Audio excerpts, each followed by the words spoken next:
Second semester अन्तर्गत जुन property ल छ प्रोपर्टी लको रिलिभेन्ट कोर्ट केसेसहरू हेर्छौँ। 1 नम्बरको जुन केस छ बाबुराम कुर्मी भर्सेस कल्लु कुर्मी, त्यो लेनदेनको केस निर्णय नम्बर 3713 2046 सालमा पब्लिस भएको यो नजिर हो, जसमा वादी वा पुनरावेदक को छन् भन्दाखेरि बाबुराम कुर्मी छन् भने प्रतिवादीमा कल्लु कुर्मी भनेर छन्।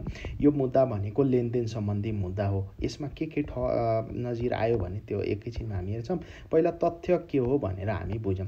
तथ्य के हो भन्दाखेरि यसमा बाबुराम कुर्मी जग्गा किन्नको लागि पैसा दिन खोजेको हुन्छन्, अनि त्यसपछि कल्लु कुर्मीको के हुन्छ, जग्गा हुन्छ। जग्गा भनेको कपिलवस्तु जिल्लामा 14 बिघा 2 कट्ठा 14 धुर भनेर जग्गा हुन्छ, जसको टोटल कतिमा कुरा भएको हुन्छ भन्दाखेरि 95,000 95,000मा टोटल कुरा भएको हुन्छ। जसमध्ये के हुन्छ भन्दाखेरि 65,000 उनले अहिले नै बायना बापत लिएको हुन्छन्। अब त्यो कागज बनाउँदाखेरि उनले के गर्छन् भन्दाखेरि घरसार खर्चको लागि 65,000 र बाँकी जुन 30,000 बच्छ त्यसलाई 6 महिनाभित्र बुझी लिएर अनि त्यसपछि त्यो जग्गा जुन छ त्यो राजीनामा पास गरिदिने भने उहाँहरूबिच शर्त यो लागू हुन्छ। र त्यसपछि अर्को एउटा जुन इस्यु रहन्छ त्यो शर्त के हुन्छ भन्दाखेरि जसरी कि 6 महिनाभित्र उनले 30,000 रुपैयाँ दिएनन् भने त्यही कागजलाई हामीहरूले के गर्ने भन्दाखेरि अब बायनाबाटाको कागजबाट त्यसलाई बरु कपालीमा कन्भर्ट गर्ने र कपाली अन्तर्गत के हुन्छ भन्दाखेरि जति पैसा मैले दिएको छु त्यसको 10% हिसाबले अब जति समय लाग्छ त्यसको उनले के दिनु पर्यो भन्दाखेरि सावा र ब्याज पनि दिनु पर्यो भन्ने कुरा हुन्छ। अनि के हुन्छ भन्दाखेरि पछि अब उनले 30,000 पैसा पनि दिँदैनन्, अनि त्यसपछि बाबुराम कुर्मीले अब पैसा पनि माग्छन्, अब सावा पनि देऊ ब्याज पनि देऊ भन्ने कुरा।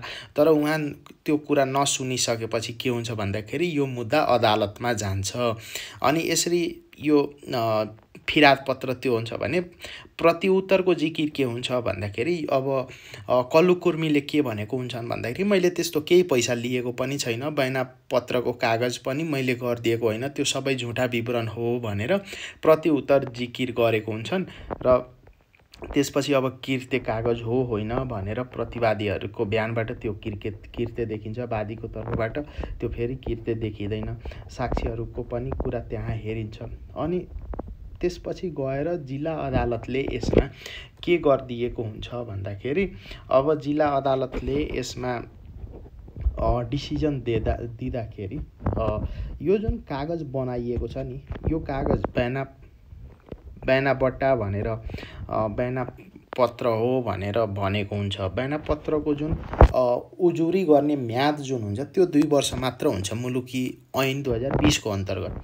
अनि यसलाई जुन वादीले लिएर आएको हुन्छन् त्यो 10 वर्ष लागू हुने गरी कपालीको अन्तर्गतमा उनले ल्याएको हुन्छन्। अनि त्यही भएर यसमा के हुन्छ भन्दाखेरि हदम्यादभित्र यो लिखत नलिएर आएको कारणले के हुन्छ भन्दाखेरि वादीको दाबी अनुसार यो हुँदैन भन्ने कुरा हुन्छ। यही कुरा अब माथि यो अञ्चल अदालतमा पनि जान्छ, अञ्चल अदालतले पनि जिल्ला अदालतलाई नै ठहर गरिदिन्छ। अनि फेरि अब यो कुरा अब सर्वोच्चमा जान्छ। सर्वोच्चमा गइसकेपछि सर्वोच्चको अब व्याख्या कसरी हुन्छ भन्दाखेरि जसरी कि हामीहरूले कागजमा जुन लेखेको छौँ त्यो कागजमा माथि के लेखेको हुन्छ भन्दाखेरि बयानाबट्टा नै भनेको हुन्छ 65,000 र त्यो 6 महिनाभित्र यदि पैसा दिएन भने कपाली सरह मान्य भएर 10% को ब्याज पनि लिने भन्ने कुरा उल्लेख गरेको हुन्छन्। तर फेरि तल आएर बयानाको कागज दिए भन्ने वाक्यांश उल्लेख भएको कारणले यसलाई सर्वोच्चले पनि के भन्छ भन्दाखेरि यसलाई हामीहरूले कपालीको रूपमा लिन मिल्दैन, यसलाई हामीहरूले बयानाको कागज नै भनेर लिनुपर्ने हुन्छ।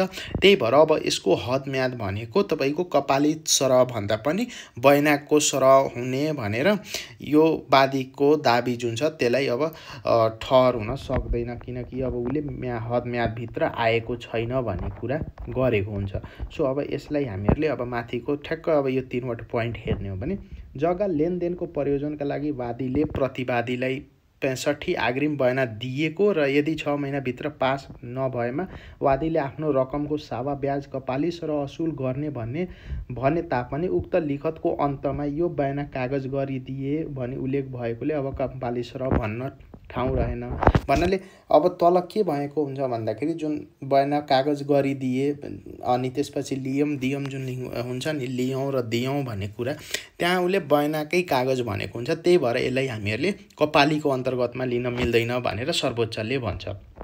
अर्को स्पष्ट प्रकृतिको बयान पत्रको कागजलाई कपाली तम्सुक भनी लेनदेन व्यवहारको 2 नम्बरको हदमा 10 वर्षभित्र दायर गर्न पाउने भन्ने सहमत हुन सकिएन भन्ने एउटा आयो र बयान कागजलाई लेनदेन व्यवहारको 40 नम्बर आकृष्ट हुने भन्ने कुरा गर्छ। भन्नाले यसमा बयान पत्रको कागजलाई हामीहरूले कपाली भनेर भन्न मिल्दैन। त्यही भएर यो 10 वर्षभित्र दायर गर्न आउने कुरा होइन। यसको जुन हदम्याद छ त्यो 2 वर्ष भएको कारणले यो मुद्दा अगाडि बढ्दैन। भन्नाले वादीको दाबी ठहर हुँदैन र त्यहाँबाट यो कल्लु कुर्मीलाई केही पनि त्यसमा पैसा दिनु पर्दैन भन्ने आदेश आउँछ।